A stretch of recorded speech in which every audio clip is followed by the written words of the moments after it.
Id-diskussjoni dwar kil ħaxixa għandix tkun legali jew le ilha għaddejja snin. Dan is-suġġett tant ħawat nies li lanqas l-iskejjel tal-mediċini madwar id-dinja ma jaqblu fuq il-ħsara jew ġid li tista' tagħmel il-ħaxixa. Il-kirurgu Amerikana Joycelyn Elders issostni li l-ħaxixa tnaqqas ġieħ ikkawżat minn mart bħal multiple sclerosis, kanċer u anke l-AIDS. Iżda diversi tobba oħra minn madwar id-dinja ma jaqblux magħha. Isostnu li jew mediċina iktar effettiva mill-ħaxixa u li tikkawża inqas sintomi u perikli.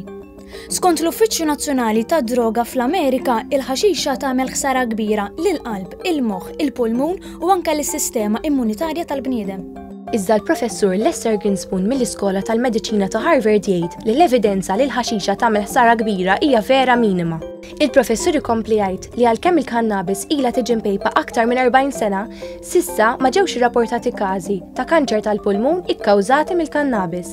Iżda l-Fondazzjoni għall-Kura tal-Pulmun fl-Ingilterra tajt li minn 3 sa 4 joints tal-kannabis kuljum jagħmlu ħsara daqs 20 sigarett fil-każ ta' mart fil-pulmun. Skont l-Uffiċċju Nazzjonali għall-Użu ta' Droga, il-ħaxixa ittellef mill-konċentrazzjoni, tnaqqas il-memorja u anke iżżid l-inċidenti fit-triq u fuq il-post tax-xogħol. Iżda xi skejjel oħra jargumentaw li bil-ħaxixa tista' tkun aktar kreattiv. Dawk li jaqblu mal-legalizzazzjoni tal-ħaxixa jgħidu li jekk din tkun legalizzata il-prezz tagħha jonqos u għaldaqstant jonqos ukoll is-serq. Min-naħa l-oħra dawk li ma jaqblux ma' legalizzazzjoni tal-kannabis jgħidu li l-ħaxixa tresqek lejn droga aktar perikoluża bħal kokaina u l-eroina.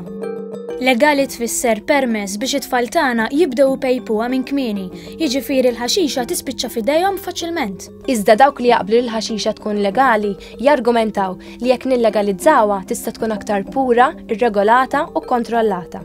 Dawn isostnu wkoll li l-gvern ikun jista' jdaħħal mit-taxxa li jagħmel fuqha u jifranka l-flus mill-kawżi fil-qorti.